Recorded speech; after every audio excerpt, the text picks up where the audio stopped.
Welcome to NARAL's The Morning After. Each Thursday, our podcast brings you the latest on reproductive health care, progressive politics, and the fight to keep abortion safe and legal. NARAL's The Morning After is a production of NARAL Pro-Choice Ohio. Find us on Facebook, Twitter, and Instagram at ProChoiceOH. Enjoy the show. Hi, I'm Jaime. Hi, I'm Randi. Hi, I'm Gabe. Don't be so excited, Gabe. So there was a VP debate this week. Yep. I couldn't even make it all the way through. I saw lots of my friends comment that, like, who would expect two upper class white dudes totally talking over a woman trying to moderate their debate and interrupting each other constantly, and it was just so annoying. I couldn't actually put it was brain very power annoying. on it. Yeah. You know, and something I realized this morning is it was a high level of interruptions. Mm-hmm. The first debate, tons of interruptions. Mm-hmm. When it was a man interrupting a woman, I think all around everybody just, it sounded natural. Yeah. I mean, we all live with spotted every what was day. happening. Yes. And, you know, I think we were offended on behalf of Secretary Clinton that she was being interrupted so much. But then when we see these two guys interrupt each other, everybody was like, oh my God, this is terrible to listen to. Yeah. You know, interrupting the woman is like, oh yeah, she's being interrupted. And two guys interrupting each other, everyone's like, oh my God, this is awful. Yeah, I think it was partly that, and partly that they just continuously talked, like, every time Secretary Clinton, I think to prove the point, every time she got interrupted, she kind of let him speak, because the more Trump speaks, the more he looks like an idiot. So dude, take the whole 90 minutes if you want them. But like with Pence and Kaine, they like were talking over each other constantly, and you couldn't even hear the words anymore. And so I think that also made it harder to listen to as well. But in general, it was, you know, 2 jars of mayonnaise or 2 pieces of white bread talking to each other, and it was so boring. The Daily Show had what they said was the live video, and it was a slice of white bread and a jar of mayonnaise, a glass of milk.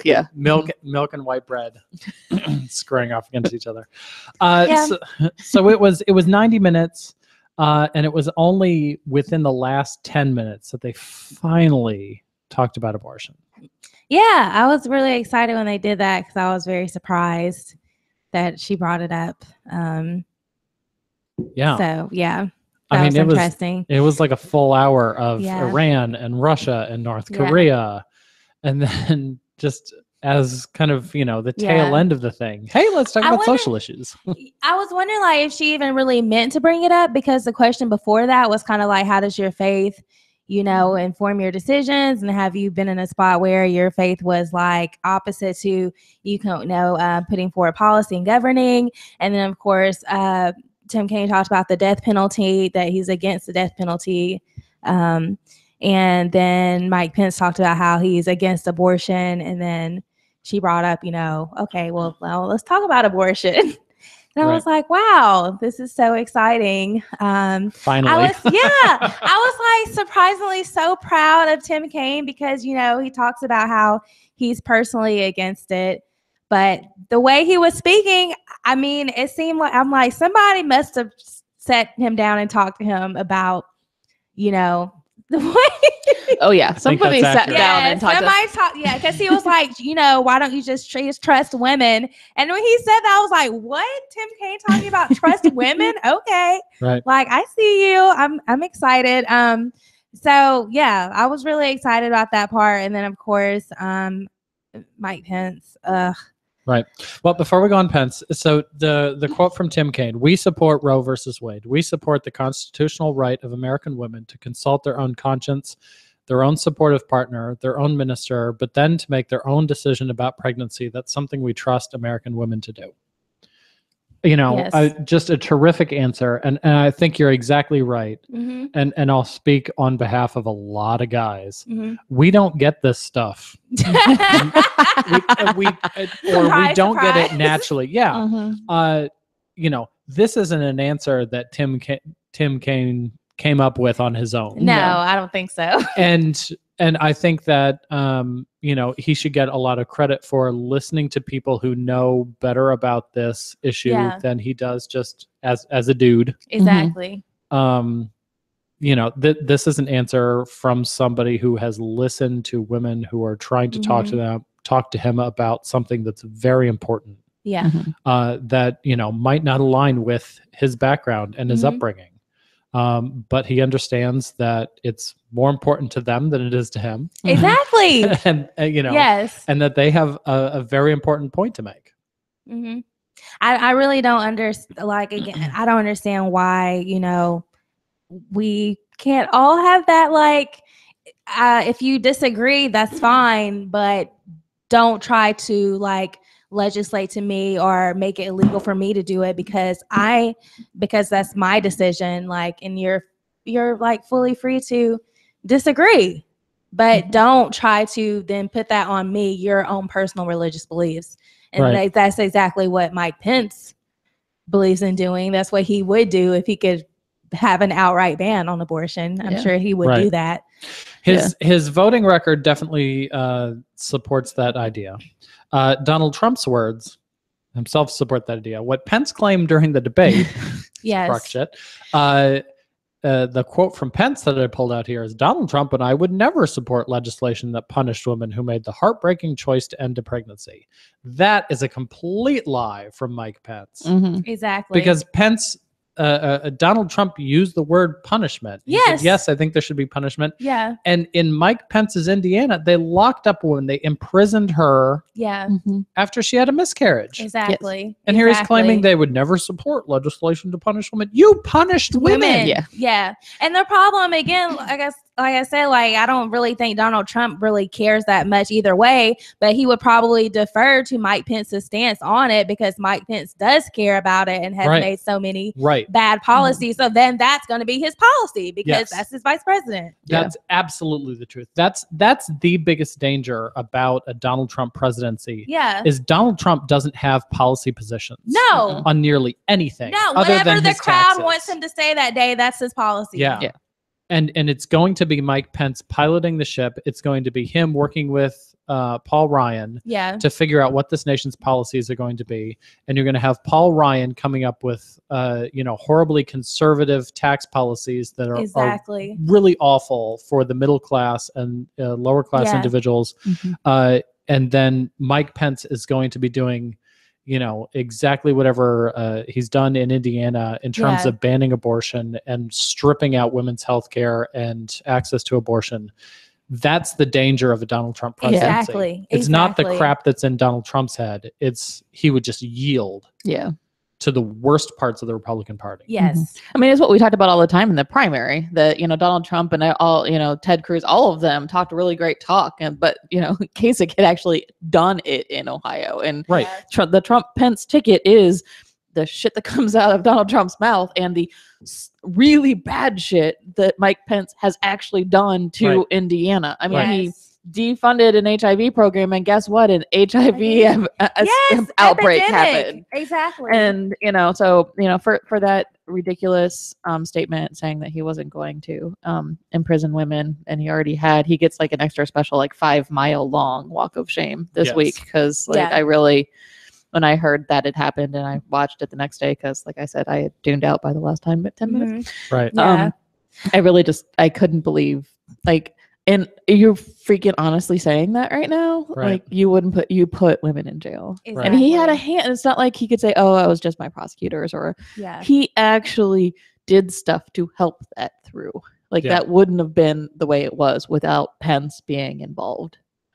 Right. So so Mike Pence gets the walk of shame from Trump Tower all the way back to Indianapolis. There you go. Yes, he deserves it. Okay, so working through our little debate notes here in reverse order. The next question we had was, is Donald happy with Pence's performance? He says he is, but I don't trust that shit. I really loved, of course I had to watch the analysis afterwards. So I really was interested with the logic that Mike Pence was not there to help Donald Trump win in 2016. He was there to help himself win in 2020 because literally he would not defend. Like every time Tim Kaine was, oh, can you defend this? Well, can you defend this? He really wasn't defending anything that he said. He basically was just like would lie and say he didn't say that, or just try to move on or say, well, Hillary Clinton, like he really was not defending any. If I was Donald Trump, I would ask him, like, why didn't you defend me? Like, yeah. And true Donald Trump style, though, when somebody asked him that recently, or maybe he just said it in his stump speech because people were talking about him not being happy. In true Donald Trump style, he made it all about him. And the fact that, see, he did a really good job. It proves that I can choose really good people, so I should be president. Yeah. See, he was my first choice. See, I'm cool. Look at me. I'm great. Right. I'm the best ever. I chose the best ever vice presidential candidate. Look at me. I'm the best. Yeah. No, I agree. I think the next two debates are going to go just like the first one did. I think Hillary is going to win a very close election. And then I think in 4 years, Mike Pence and John Kasich are going to be two of the front runners. One analysis that I read on the debate said that the winner of the debate wasn't Mike Pence and it wasn't Donald Trump. It was the loser of the debate was actually Ted Cruz. Yeah. Because Pence won by coming out as conservative champion. Yeah. Yeah. And now Ted Cruz is going to have to take a backseat to that. Plus the fact that Cruz endorsed Donald Trump, even though he said he wasn't going to. Exactly. So, Pence, they said, the sort of first impact was the idea that he had somehow won the debate, but then all of the, the video footage shows that he had set up statement after statement after statement, which, when you review it, illustrates perfectly exactly lies about how ridiculous Donald Trump is. Yeah. So I thought also on him, I thought Tim Kaine missed an opportunity when they were talking about Russia and them liking Putin and Russia and how they discriminate against, LGBT people there. I'm like, you should talk about the bill that he passed in his own state. That he's that guy. People should know. And also when they asked him a question about, national security, and that's supposed to be their thing, national security and immigration. And she was like, well, what are you going to do about homegrown terrorists, specifically like people who are U.S. citizens and have committed, quote unquote lone wolf. They might've been inspired, or radicalized, whatever the term is. But they basically did it on their own here in America. Like, what would you do about that? And his answer was literally, well, we need to vet people coming in here. She was like, I'm talking about U.S. citizens, homegrown. And he had no answer. His whole answer was, well, it starts with immigration and making sure that we vet. What does people who are born here, who are U.S. citizens, who do this have to do with our immigration policy? Are we going to start interviewing newborns? Seriously, he had You're a new citizen. Answer. We need to investigate you. For that. Yeah. It was ridiculous. It was ridiculous. Okay, so do we think is this going to be on Saturday Night Live? Was it ridiculous enough to be funny, or is this too much of a train wreck of an evening? I don't know. Yeah, I know that they'll feel the need to, but I just don't think there's enough material there.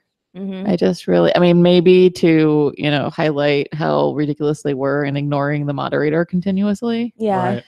Right. I thought that was interesting. Lester Holt, whether you liked it or you didn't, he had a hands-off approach. Yeah, he did. For sure. He didn't even try to control that train wreck. No. Right. And this time it was such just a back and forth shouting match. Yeah. That I don't know how on earth there was any expectation of controlling this discussion. Yeah. No. And she tried, but yeah. Again, to any woman watching it, we were all just kind of like, oh yeah. Basically. That's what happens. Yeah. The first I guess it got not as bad towards the end, but yeah, like the first 30 minutes, sort of like the first 30 minutes of the first debate with Hillary and Trump, like it was just, yeah, they were just going back and forth. You couldn't really hear anything. It was not good. Yeah. So Elaine Quijano gave it her best effort. Yeah. I think if it is on SNL, though, honestly, it would be worse for Tim Kaine than Mike Pence, just because, not because of his answers, but because of his demeanor during it. Yeah. His demeanor, honestly, was not the best, but, you know, he was really trying to be, I guess, on attack and really call him out and make him try to defend what Trump was saying. So I feel like if it was on SNL, they would probably just do a really bad parody of him and it wouldn't be good. We'll see. Yeah. Okay. So moving on in our agenda, we had an op-ed in the Cleveland Plain Dealer from a former state legislator. His name is Ed Jerse, complaining about the limited opportunities in the Democratic Party for pro-life politicians. For our listeners who only listen and don't watch, my eyes just rolled so far back in my head that I saw my brain. We need the little gif of LeBron James playing the world's smallest violin. Yeah, like the last line of it was, "It's so hard to be a pro-life Democrat." Like, oh, poor baby. Yeah. You want to stand in women's way on getting health care. It's so hard for you. What about that woman actually trying to get the health care? Yeah. Maybe she's got it rougher. Like, Yeah. hashtag first world problems. People don't like my opinion. Like, no one's stopping you from having your opinion. Jeez. We're just saying that you cannot legislate that to other people. Newsflash, not everyone is a Christian. That's okay. I mean, and not all Christians are against abortion. Exactly. And that's okay. Like, yeah, no one feels sorry for you. No, nobody does. Well, and the most ridiculous part of that op-ed was too that at the end of it, he's like, well, you know, maybe with Tim Kaine, we'll get the least we can ask, you know, the most we can ask for as pro-life Democrats, you know, policies that increase access to contraception and education. I'm like, well, you should be doing that anyway. Well, we already are. Yeah. Like, dude. I mean, I'm actually counting because we're, of course, writing something to respond to this ridiculousness. So I'm actually counting how many bills we've introduced since he left, because we started it in 2005 and he left in 2004. Right. So to his, I guess we'll give him like this much, like a half of a millimeter of credit. He wasn't there when these bills were introduced. But starting in 2005 and rolling through this year, we've introduced more than 25 bills just to increase access to birth control and sex education. 25 bills. Yeah. You know why those haven't passed? Not because of pro-choice Democrats blocking them from the pro-life people. It's the pro-life people blocking them because they don't want access to contraception. Right. So, dude. Yeah. Exactly. The points that he makes on education and contraception, he pitches out there as, you know, compromises, last resorts. Yeah. These should be the first solutions. Yes. That people who oppose abortion should be turning to. Birth control. Like, yeah. I don't understand sex education. Like, people should know how their bodies work. We shouldn't have kids out here like legit not understanding that you can't use a condom more than once, or that, you know, being on your period doesn't mean you can't get pregnant. Like, people should, I mean, they need that education. And to say that giving them that education is going to make them more likely to do something, like, that's just not true. It's just not true. Right. Yeah. So, you know, rejecting education and contraception until, you know, the point where you've tried everything else, that's, you know, that's a failure of the pro-life movement. And then in terms of politics, blaming the party. And at one point, he also criticizes the president of NARAL Pro-Choice America, Elise Hogue, because she spoke at the Democratic convention and described her abortion as the decision that was the best for me. And he's complaining that she speaks not out of compassion towards the unborn, but of the compassion of abortion providers.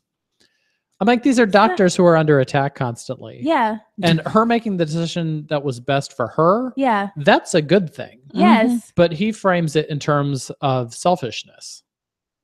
Of course, because he doesn't understand, because he's one of those guys who doesn't get it. Mhm. Right. And so when you take that attitude and then you fail to move forward through the Democratic Party, it's not because of party leadership or, somebody Yeah. making some policy. It's because Democratic voters are Uh-huh. going to reject people who treat women like this and fail to recognize that they have rights to make the decisions that are best for them. Mhm. Exactly. Yeah, So- 7 in 10 Americans, by the way, believe Yes. that you should have access to the medical care that you need. Right. So, dude, get on the train or take your He's personal been- beliefs elsewhere. It's off the train for quite some Yeah, time. I know. Like, Stay off. it's funny that he left the legislature in 2004 and pops back up in 2016 complaining about being a pro-life Democrat. Obviously, Right. Mm. Might be more than just being a pro-life Democrat that's your problem. Okay, so on the subject of ideas that have also been rejected, in the state of Oklahoma, the Supreme Court there struck down a sweeping anti-choice law that included provisions subjecting providers to possible felony charges for even minor infractions of anti-abortion regulations. So this was a horrible, just blanket abortion ban. Mhm. And Oklahoma passed it, and now it's been defeated by their Supreme Court. But this idea was sort of the original form of what Ohio's new ballot initiative Mhm. has drawn on as inspiration. So the ballot initiative we just saw introduced here in Ohio, where they're trying to Yeah. qualify this for the ballot, used this Oklahoma law. That's where they got the idea. Mhm. And it's such an awful idea that the Oklahoma Supreme Court knocked it down. Yeah. Oklahoma. Let's talk about that for not California, not New York, not Oregon, not Washington. Oklahoma's Yeah. state Supreme Court knocked this crap down. So not some liberal bastion court. This is like the middle of anti-choice territory, Oklahoma. So Yes. you guys might want to take a hint and let it go. Like, stay out of our uteruses, please. Just stop. Stop. Mm-hmm. Can we talk about more exciting things? Yes. You want to talk about endorsements? Uh-huh. Yay. Are you talking about it? I don't know. Somebody needs to talk about it. So this week, Hillary Clinton got a bunch more newspapers, and Donald Trump didn't get a whole bunch more newspapers. He didn't get any newspaper endorsements. No. No. And we'll talk about the one you got in a minute. But the really cool one Hillary got that everybody's actually paying attention to, and I'm actually a tiny bit surprised he weighed in, but I'm awesomely excited about it, is LeBron James endorsed Hillary Clinton. LeBron James. Yes. I'm surprised I'm glad he did. Yeah. Also, but I am kind of surprised too. Yeah. Because I mean, Yeah. he's been challenged a couple of times by like the Black Lives Matter movement to make greater political statements on that movement and things like that. And he's made some, he's dipped his toes in, but he Yeah. hasn't gone full in like Kaepernick and all those folks. He's definitely supported them, but Well, he we'll hasn't. see. Yeah, we'll because see this- now. Yeah, Yeah, the it's not season's about to basketball season. start. So Started last night. And but no, he came out full force and he acknowledged that it might piss some people off, but he Yeah. And it's interesting because when he came back to Akron, he didn't just come back to play basketball. He Right. really came back to give it back to the community, and that's one of the things that's really his hallmark. yeah. And so, it was really not LeBron James, the basketball player, but LeBron James, the guy who cares about poor kids in Akron, Right. endorsing her. So that was really a fun, Yeah. piece of it all. Yeah. That's what he wrote. He said, I also tell all my kids how important it is that they give back to the community, because if basketball has taught me anything, it's that no one achieves greatness alone. And it takes everyone working together to create real change. When I look at this year's presidential race, it's clear which candidate believes the same thing. Only one person running truly understands the struggles of an Akron child born into poverty. And when I think about the kinds of policies and ideas the kids in my foundation need from our government, the choice is clear. That candidate is Hillary Clinton. I think that is a ringing endorsement. Yeah. And I love it. Yeah. I think it's a good, she also did a good job when she was talking about it and, just saying how they both care about, he's a really big advocate for children, children at Akron, and how they both care about children. And it made me think of that ad that she's had playing for a while of her, like all the way back from the 70s, talking about how she cares about children. So I just thought that was a really good, and also it's exciting. It's like, Yeah. I don't know if it actually like brings over any votes, but it's still exciting. Yeah, it definitely gives her the momentum. So Yes, that's Yeah. awesome. for sure. And I think some of the videos like that show her decades long record of advocating for children, endorsements like LeBron's, it's not going to move undecided voters. There's almost no undecided voters anymore. Yeah. It's just a question of the people who like Hillary or Yeah. like her enough, getting them to remember, oh yeah, I need to get out to the polls. I need Yeah. to actually show up to vote. Or, you know, the people who are already committed to voting for Hillary, Yeah. you know, does this give them the inspiration to bring their neighbor to the polls, to go knock on some doors, to cut a check? Exactly. You know, just even to share this article on Facebook. Mhm. You know, it gives them that much more incentive to become involved in the election more Yeah. than the minimum level of just casting a vote. Yeah. Which I think she already obviously has a better ground game than he has. But it Absolutely. always comes down to, as a field person, I know it always comes down to the ground game. Yes. Who has a better ground game? And obviously, I mean, I think the Democrats have had that on lock for a while. And yeah. So, but yeah, this is really good. I'm excited. Yeah. In depressing endorsement news. Of course. Not on Hillary's side, because there are no depressing endorsements on Hillary's side. So I don't know if we talked about it last week or whatever.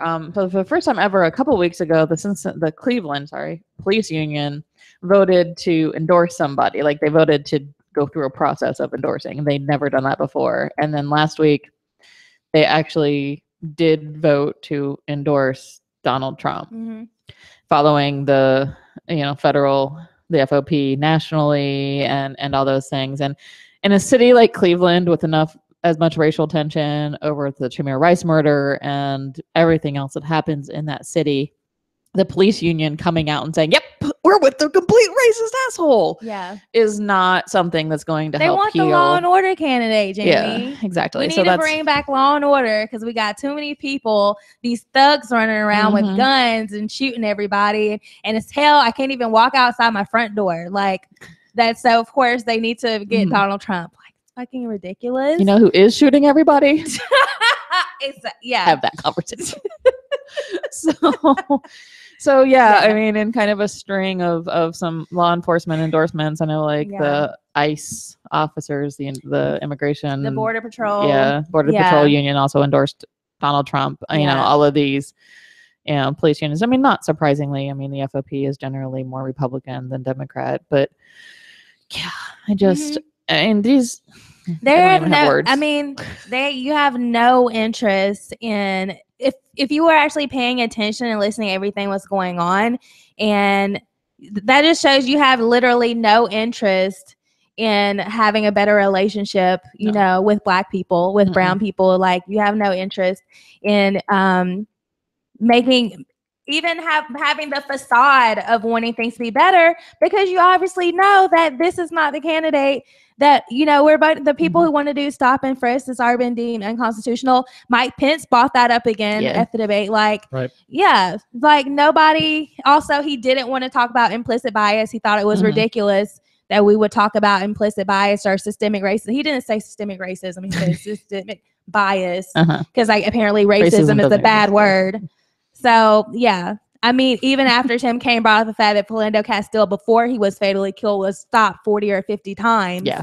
Like, give me a fucking break. Like, I'm so, done. Yeah. So the first time ever your police union endorses a candidate, you endorse this radically racist, Islamophobic, anti-immigrant asshole. So so that's the message you're giving to your community. So when your community reacts to you badly, you know why now. Exactly. And he didn't want to say, he was like, I'm at the risk of agreeing with you, community policing actually does work. But I'm like, you're not trying any community policing. That's not what's going on. Right.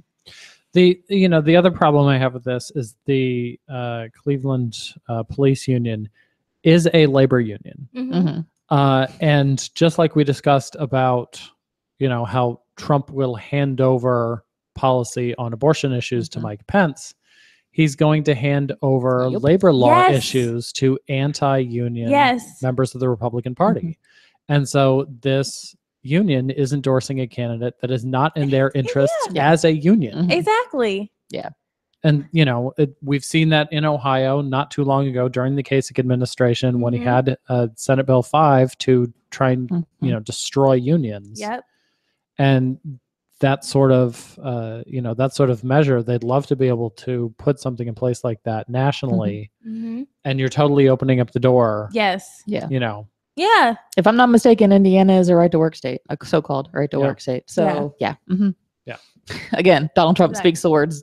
Mike Pence does the words. It's kind of a trend. Exactly. So there's many problems with this endorsement on a variety of issues. Yes. So, okay. Let's sing us out. Yay. Let's get it on. Okay.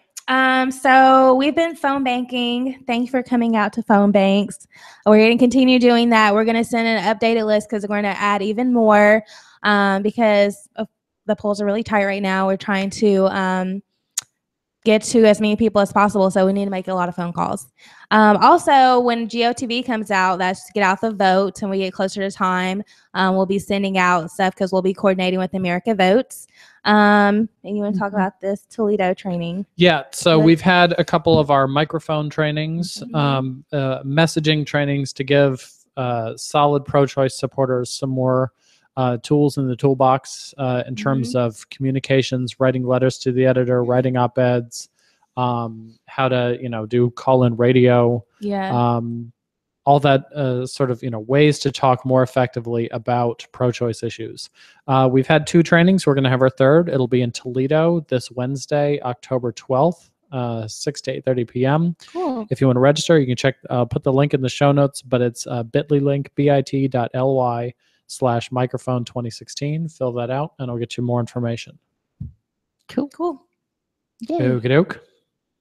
So get out there. Early your voter registration deadline is October 11th. So you need to check your registration. What's the website on that, Gabe? myohiovote.com. Again, I'll put the link in the show notes. And early vote starts on the 12th. So you can go and vote starting October 12th. I'm so going to do that. Just get it done with. I'm glad early voting is starting soon, though. I'm like, let's go ahead and get all our votes in. Yep. So vote early and then take all your friends. Yes. That way you can be working on election day. Because we got plenty of shifts for you. Yes. I used to love voting at the polls. I mean, I do love voting at the polls, but I found that as I've been working in politics, it's really important for me to go and vote early and to not only do that, but to fill out the paper ballot instead of the machine, because then I can take a picture of my ballot, which then I have to use in Photoshop. They let you take pictures in there? Yes. As long as it's your ballot and only your ballot. You can't take other pictures of nobody's ever stopped voting. Oh, okay. No, so I take a picture of my ballot and then I Photoshop our logo onto it and make sure you vote. I need that piece of photography to start the graphic, and it so I have to go early and vote. So I always like I always like going to the polls on election day because you actually got to do it on the machine. The filling out a piece of paper in your house doesn't have the kind of stuff going to vote feeling. A much better picture. It does for your purposes, but for my purposes, I very much enjoy actually going to the early vote center because it's right by my house too. So it's not really your early vote center doesn't have the machine. Yeah, no, but it does have the machine. So I like doing that so that I actually get to physically push buttons on a machine. Yeah. So check out our Instagram after early vote starts for a nice little graphic of Gabe's ballot. Okay. We'll see everybody next week. Bye. Bye. Bye.